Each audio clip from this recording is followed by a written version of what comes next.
అందరికీ నమస్కారం. శివలీల ఆరా యూట్యూబ్ ఛానల్కి స్వాగతం. శ్రీ పరమహంస యోగానంద గారి ఒక యోగి ఆత్మకథ పుస్తకంలోని 39వ అధ్యాయం శిలువ గాయాలున్న తెరిసా నాయ్మన్ గురించి చదువుకుందాం. భారతదేశానికి తిరిగి వచ్చేయి. నీకోసం 15 ఏళ్ళు ఓపిక పట్టి ఎదురు చూశాను. త్వరలో నేను ఈ శరీరాన్ని వదిలి అటు తరువాత నా కాంతిమయ నివాసానికి చేరుకుంటాను. యోగానంద రా. ఒకనాడు మౌంట్ వాషింగ్టన్ ప్రధాన కార్యాలయంలో నేను ధ్యానం చేసుకుంటూ ఉండగా శ్రీ యుక్తేశ్వర్ గారి స్వరం నా చెవిలో వినిపించి నన్ను ఆశ్చర్యచకితుణ్ణి చేసింది. ఆయన సందేశం ఒక్క రెప్పపాటు కాలంలో 10,000 మైళ్ళు ప్రయాణించి మెరుపులా నాలోకి దూసుకు వచ్చింది. 15 ఏళ్ళు, అవును, ఇప్పుడు నడుస్తున్నది 1935 అని గ్రహించాను. మా గురుదేవుల ఉపదేశాల్ని అమెరికాలో వ్యాప్తి చేయడానికి 15 ఏళ్ళు గడిపాను. ఇప్పుడు ఆయన నన్ను వెనక్కి పిలుస్తున్నారు.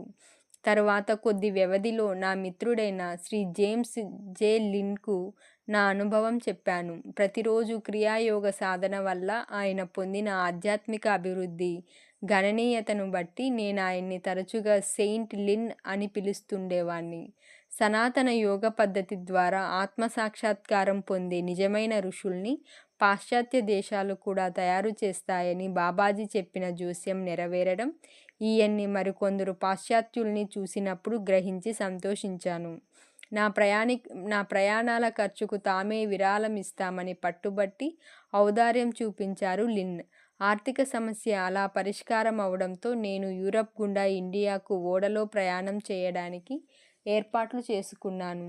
1935 మార్చిలో సెల్ఫ్ రియలైజేషన్ ఫెలోషిప్ సంస్థను కాలిఫోర్నియా రాష్ట్ర చట్టాల ప్రకారం చిరస్థాయిగా మనుగడ సాగించడానికి రూపొందించిన మతాంత శాఖ రహితమైన లాభార్జన రహితమైన సంస్థగా రిజిస్టర్ చేయించాను. నా రచనలన్నింటి మీద ఉన్న హక్కులతో సహా నాకున్నవన్నీ సెల్ఫ్ రియలైజేషన్ ఫెలోషిప్కు విరాళంగా ఇచ్చేశాను.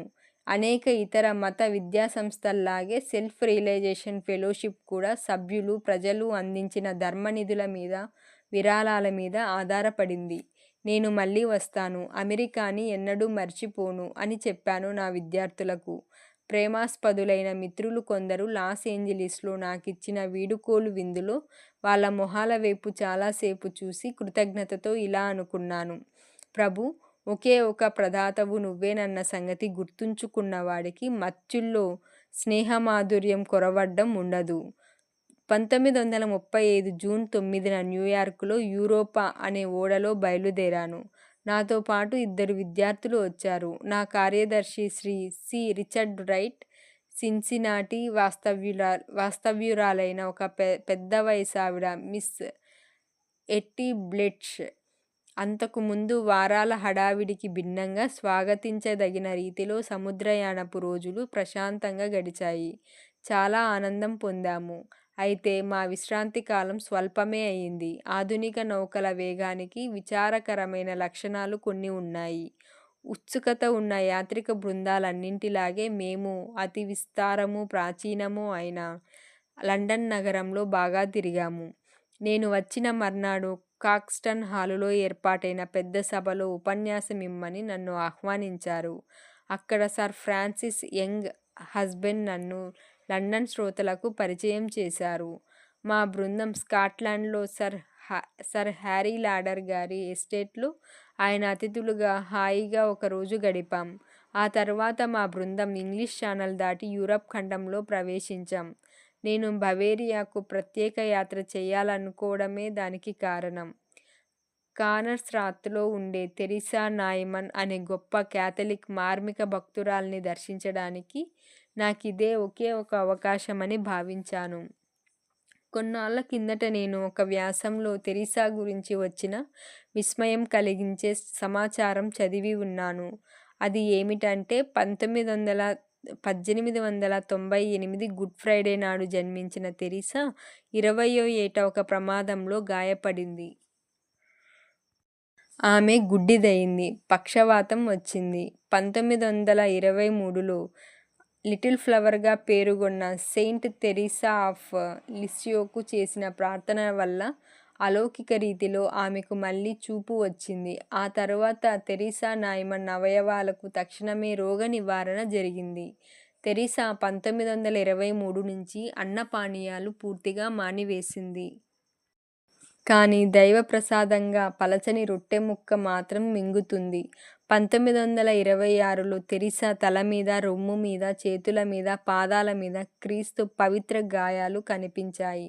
ప్రతి శుక్రవారం నాడు ఆమె మరణానికి పూర్వం క్రీస్తు అనుభవించిన బాధలన్నీ తన శరీరంలోనే పడుతూ క్రీస్తు వ్యధ అనుభవిస్తుంది. సాధారణంగా తన ఊళ్ళో వాడుకలో ఉన్న సరళమైన జర్మన్ భాష మాత్రమే తెలిసిన తెరీసా శుక్రవారం సమాధి స్థితుల్లో పలికే పదబంధాల్ని ప్రాచీన ఆరామైక్ భాషారూపాలుగా పండితులు గుర్తించారు.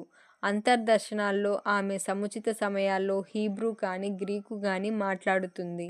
మతధర్మాధికారుల అనుమతితో తెరీసా చాలాసార్లు నిశిత శాస్త్ర పరీక్షకు నిలిచింది. ప్రొటెస్టెంట్ జర్మన్ వార్తాపత్రిక సంపాదకుడైన డాక్టర్ ఫ్రిడ్జ్ గెర్లిక్ కాథలిక్ బండారం బయటపెట్టడానికి కానర్స్రాత్ వెళ్ళాడు. కానీ చివరికి గౌరవ ప్రపత్తులతో ఆమె జీవిత కథ ఒకటి రాశాడు. ఎప్పటిలాగే నేను పాశ్చాత్యాల్లో ఎక్కడైనా సరే ఒక సాధువు కలుసుకోవడం అంటే ఎంతో కుతూహల పడేవాణ్ణి. మా యాత్రా బృందం జూలై 16న కానర్స్రాత్ విచిత్ర గ్రామంలో అడుగు పెడుతుంటే నాకెంతో ఆనందం కలిగింది. బవేరియా రైతులు ఫోర్డు కారును, అందులో ఉన్న రకరకాల మనుషుల్ని, ఒక అమెరికన్ యువకుడు, ఒక వృద్ధురాలు పొడుగాటి జుట్టును కోటు కాలర్లోకి దోపుకొని ఉన్న గోధుమ ఛాయగల తూర్పు దేశీయుణ్ణి చూసి చాలా కుతూహలం కనబరిచారు. కానీ దురదృష్టవశాత్తు పాతకాలం నాటి ఒక నుయ్యి పక్కన పూస్తున్న జిరేనియం పూలతో శుభ్రంగా అందంగా ఉన్న తెరీసా కుటీరం చడీ చప్పుడు లేకుండా మూసి ఉంది. ఇరుగు పొరుగు వాళ్ళు కానీ, ఆ మాటకు వస్తే పక్కనుంచి వెళ్ళిన పోస్టుమ్యాన్ కానీ మాకేమీ సమాచారం ఇవ్వలేకపోయారు. వాన పడ్డం మొదలయింది. ఇంక వెళ్ళిపోదామని అన్నారు నా సహచరులు. తెరీసా దగ్గరికి దారితీసే ఉపాయం ఏదో ఒకటి తెలుసుకునే వరకు నేనిక్కడే ఉంటాను అన్నాను మొండి పట్టుదలతో. 2 గంటలు గడిచాక కూడా మేము విసుగు పుట్టించే వానలో మా కారులోనే కూర్చుని ఉన్నాం. ప్రభూ, ఆమె ఇక్కడ్నుంచి అదృశ్యమైనట్లయితే నన్నెందుకు తీసుకువచ్చావయ్యా ఇక్కడికి అంటూ నిష్ఠూరమాడుతూ నిట్టూర్చాను. ఇంతలో ఇంగ్లీషు మాట్లాడే ఒకాయన మా పక్కన ఆగాడు. తన వల్ల ఏమైనా సహాయం కావాలంటే అడగమన్నాడు మర్యాదగా. తెరీసా ఎక్కడుందో నాకు ఖచ్చితంగా అయితే తెలియదు. కానీ ఆవిడ తరచుగా ఇక్కడికి 8 మైళ్ళ దూరంలో ఐక్స్టాట్ యూనివర్సిటీలో విదేశీ భాషలు నేర్పే ప్రొఫెసర్ ఫ్రాంజ్ వుడ్జ్ గారింటికి వెడుతూ ఉంటుంది అన్నాడాయన. మర్నాడు పొద్దున మేము ప్రశాంతమైన ఐక్స్టాట్ పట్టణానికి వెళ్ళాం. డాక్టర్ వుడ్జ్ మమ్మల్ని సాదరంగా పలకరించారు. ఇంటి దగ్గర? అవును, తెరీసా ఇక్కడే ఉంది. నిన్ను చూడ్డానికి ఎవరో వచ్చారని మా గురించి ఆమెకు కబురు పంపారాయన. కబురు తీసుకువెళ్ళినతను ఆమె సమాధానంతో తిరిగి వచ్చాడు. తమ అనుమతి లేకుండా ఎవరినీ చూడవద్దని బిషప్పు నాకు చెప్పినప్పటికీ భారతదేశపు భగవద్భక్తునికి నేను స్వాగతం చెబుతాను. ఆ మాటలకు నేను గాఢంగా చలించి డాక్టర్ వుడ్జ్ వెంబడి మేడమీది గదిలోకి వెళ్ళాను. శాంతి ఆనందాల పరివేశంతో ప్రకాశిస్తున్న తెరీసా వెంటనే లోపలికి వచ్చింది. ఆమె నల్లటి గౌను, మల్లెపువ్వు లాంటి తెల్లటి తలముసుగును వేసుకొని ఉంది. అప్పటికామె వయసు 37 అయినా కూడా అంతకన్నా చిన్నదానిలా కనిపిస్తుంది. ఆమెలో శిశు సహజమైన స్నిగ్ధత, ఆకర్షణ ఉన్నాయి. ఆరోగ్యంగా తీర్చిదిద్దినట్టుగా ఉన్న రూపంతో, గులాబీ చెక్కిళ్లతో ఉల్లాసంగా ఉన్న ఈమె ఏమీ తినని సాధ్వి. అతి మృదువైన కరచాలనంతో తెరీసా నాకు స్వాగతం చెప్పింది. ఒకరినొకరం దేవుని ప్రేమికులమని తెలుసుకొని మౌన భాషణతోనే ముగ్ధులయ్యాం. డాక్టర్ వుడ్జ్ మాకు దుబాసీగా వ్యవహరిస్తామని దయతో అన్నారు. మేము కూర్చున్నాక తెరీసా నా వైపు సహజ కుతూహలంతో చూస్తోందని గమనించాను. బవేరియాలో హిందువులు కనిపించడం అరుదన్న సంగతి స్పష్టమే. మీరేమీ తినరా? ఆమె నోటి నుంచే జవాబు వినాలని నా కోరిక. ఈరోజు పొద్దున 6ంటికి ఒక్క హోస్టు తప్ప. ఆ హోస్టు ఎంత పెద్దగా ఉంటుంది? కాగితమంత పల్చగా, చిన్న నాణెమంత ఉరుపులో ఉంటుంది అంటూ ఇంకా ఇలా అంది ఆమె. నేను పవిత్రానుష్ఠాన కారణాల వల్ల తీసుకుంటాను. అవి దైవార్పితమైంది కాకపోతే మింగలేను. ఆ ఒక్కదాని మీద మీరు నిండు 12 పాటు జీవించి ఉండలేరన్నది నిశ్చయమే కదూ. నేను దేవుడి వెలుగు వల్ల జీవిస్తున్నాను. ఆమె జవాబు ఎంత స్పష్టంగా ఉంది, ఎంత ఐన్స్టీన్ పద్ధతిలో ఉంది. శక్తి ఆకాశం నుంచి, సూర్యుడి నుంచి, గాలి నుంచి మీ ఒంట్లోకి శక్తి ప్రసరిస్తున్నట్లు మీరు అనుభూతి పొందుతున్నారని నాకు స్పష్టమవుతుంది. చటుక్కున ఆమె ముఖంలో ఒక చిరునవ్వు విరిసింది. నేనెలా జీవిస్తానో మీరు గ్రహించారని తెలిసి చాలా సంతోషిస్తున్నాను. మనిషి కేవలం రొట్టె వల్లే కాకుండా దేవుడి నోటి నుంచి వెలువడ్డ ప్రతి మాట వల్ల జీవిస్తాడు అంటూ క్రీస్తు పలికిన సత్యానికి మీ పవిత్ర జీవితం నిత్య ప్రత్యక్ష నిరూపణం. నేను చేసిన వ్యాఖ్యకు ఆమె మళ్ళీ ఆనందం ప్రకటించింది. అది నిజానికి అంతే. ఈనాడు నేను ఈ భూమి మీద ఉన్నానంటే దానికున్న కారణాల్లో ఒకటి, మానవుడు కేవలం తిండి వల్లనే కాకుండా దేవుడి అదృశ్య కాంతి వల్ల బతకగలడని నిరూపించడానికి. తిండి లేకుండా బతకడం ఎలాగో మీరు ఇతరులకు నేర్పగలరా? ఆమె ఒక్క రవ్వ ఆశ్చర్యచకితురాలైనట్టు అనిపించింది. అది నేను చెయ్యలేను. దేవుడు దాన్ని ఆశించడు. నా చూపు బలంగా, నాజూకుగా ఉన్న ఆమె చేతుల మీద పడేసరికి తెరీసా ఆమె 2 చేతుల వెనకాల కొత్తగా నయమైన గాయాల తాలూకు నల్చదరం మచ్చలు నాకు చూపించింది. ప్రతి అరచేతిలోనూ కొత్తగా నయమైన చంద్రవంక ఆకారంలో ఉన్న చిన్న గాయాన్ని చూపించింది. ఆ గాయం సూటిగా చేతిలో ఈ వైపు నుంచి ఆ వైపుకు ఉంది. వాటిని చూసేసరికి తూర్పు దేశాల్లో ఇప్పటికీ వాడుకగా ఉన్న పొడగాటి చదురపు ఇనుప మేకులు గుర్తుకు వచ్చాయి నాకు. వాటి కొసలు చంద్రవంక ఆకారంలో ఉంటాయి.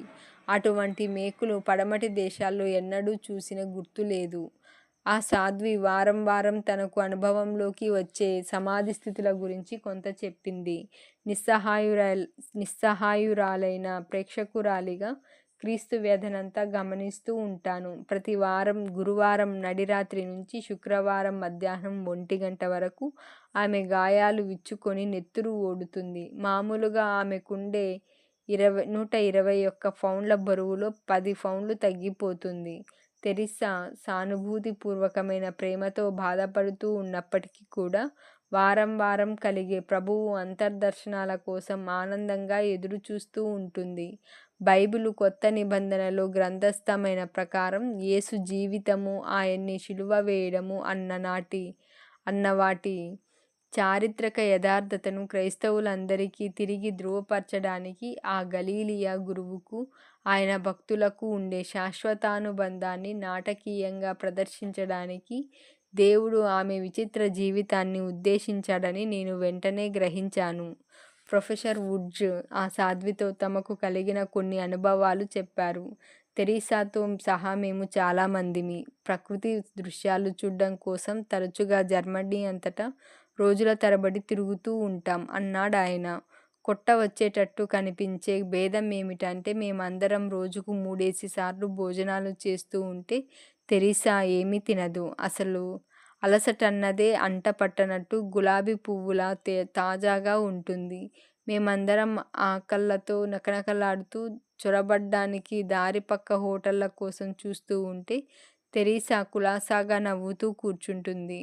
ఆ ప్రొఫెసర్ గారు ఆసక్తి కలిగించేటటువంటి శారీరక విషయాలు కొన్ని వివరించారు. తెరీసా తిండి తినదు కనుక ఆమె పొట్ట అక్కలించుకుపోయి ఉంటుంది.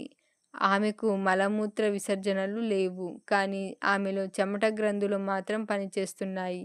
చర్మం ఎప్పుడూ మృదువుగా, దృఢంగా ఉంటుంది. మేమింక సెలవు తీసుకునే సమయంలో తెరీసా సమాధి స్థితిలో ఉన్నప్పుడు చూడాలన్న కోరిక వెల్లడించాను. సరే, వచ్చే శుక్రవారం కానర్సాత్కు రండి అన్నదామె సౌహార్దంతో.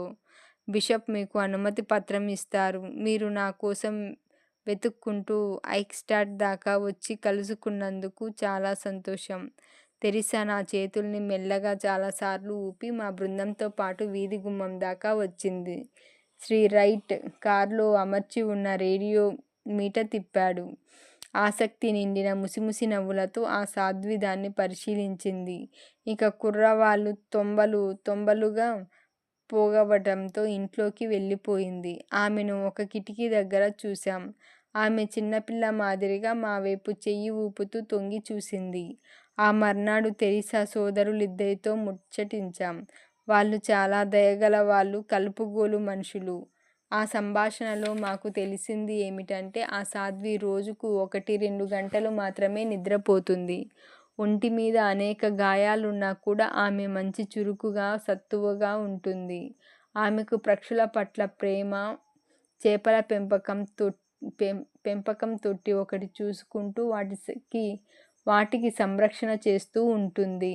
తరచుగా తోటలో పనిచేస్తూ ఉంటుంది. ఆమె ఉత్తర ప్రత్యుత్తరాలు భారీగా సాగుతుంటాయి. ప్రార్థనల కోసం, రోగ నివారక ఆశీస్సుల కోసం కాథలిక్ భక్తులు ఉత్తరాలు రాస్తూ ఉంటారామెకు. ఆమె చలవ వల్ల తీవ్ర వ్యాధులు నయమైన వాళ్ళు చాలామంది. ప్రార్థన ద్వారా ఇతర వ్యాధుల్ని తన ఒంటికి తెచ్చుకుని అనుభవించే శక్తి తెరీసాకు ఉందని ఆమె తమ్ముడు ఫెర్డినాండ్, సుమారు 23 ఏళ్లవాడు నాకు చెప్పాడు. ఒకసారి మతబోధకుడిగా జీవితం ప్రారంభించబోతున్న తమ పారిష్ యువకునికి గొంతు జబ్బు తనకు రావాలని ఆమె ప్రార్థించినప్పటి నుంచి ఆ సాధ్వి భోజనం మానివేసింది. గురువారం మధ్యాహ్నం మా బృందం బిషప్ ఇంటికి వెళ్ళింది. ఆయన నా గిరజాల జుట్టువైపు ఆశ్చర్యంగా చూశాడు. తరువాత కావలసిన అనుమతి పత్రం సంతోషంగా రాసి ఇచ్చాడు. దానికి రుసుమేమీ లేదు. చర్చి వాళ్ళు ఆ నియమం పెట్టింది ఊసుపోకకు వచ్చే పర్యాటకుల తొక్కిసలాట నుంచి తెరీసాను కాపాడటానికే. అంతకు ముందటేళ్లలో అయితే శుక్రవారాల్లో వేలకొద్దీ జనం గుమిగూడుతూ ఉండేవాళ్ళు. శుక్రవారం పొద్దున 9:30కు మేము కానర్సాత్ చేరాం. తెరీసా కుటీరంలో పైకప్పుగా గాజు పలకలు అమర్చిన భాగం ఒకటి ఉందని, అది ఆమెకి సమృద్ధిగా వెలుతురు తేవడానికి ఏర్పాటు చేసిందని గమనించాను. తలుపులిప్పుడు మూసిలేవు. ఆనందంగా స్వాగతం పలుకుతూ బార్లా తెరుచుకుని ఉన్నందుకు సంతోషించాం. సుమారు 20 మంది సందర్శకులు బారుగా నిలబడి ఉన్నారు. ప్రతి ఒక్కరి చేతిలోనూ ఒక అనుమతి పత్రం ఉంది. మేము వారితో కలిశాం. ఆమె అద్భుత సమాధి స్థితిని దర్శించడానికి చాలా దూరాల నుంచి అనేక మంది వచ్చి ఉన్నారు. నేను ఆమెను చూడడానికి వచ్చింది కేవలం తాత్కాలికమైన కుతూహలాన్ని తృప్తిపరచుకోవడానికే కాక, ఆధ్యాత్మిక హేతువు వల్ల వచ్చానన్న సహజావబోధంతో. తెరీసా ప్రొఫెసర్ గారి ఇంట్లో నా మొదటి పరీక్షలో నెగ్గింది. నా రెండో పరీక్ష ఏమిటంటే, మేడ మీద ఉన్న ఆమె గదిలో మెట్లెక్కి వెళ్తున్నప్పుడు నేను ఆమెతో అతీంద్రియ భావగ్రహణ దర్శనపరమైన అనుసంధాన స్థితి పొందడం కోసం నన్ను నేను యోగస్థితిలోకి తెచ్చుకున్నాను. సందర్శకులతో నిండి ఉన్న ఆమె గదిలోకి ప్రవేశించాను.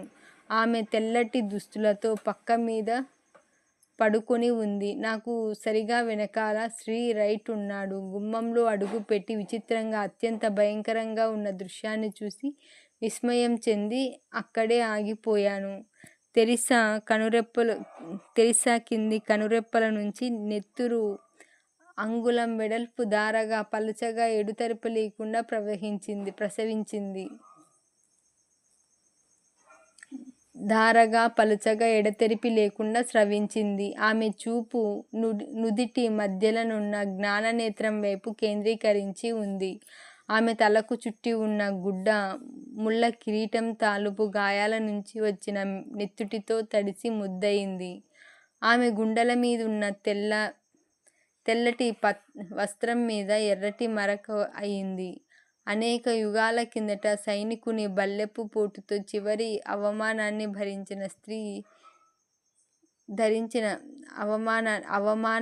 భరించిన క్రీస్తు శరీరం మీద గాయమైన చోటనే ఆమెకైన గాయం నుంచి వచ్చింది ఆ నెత్తురు.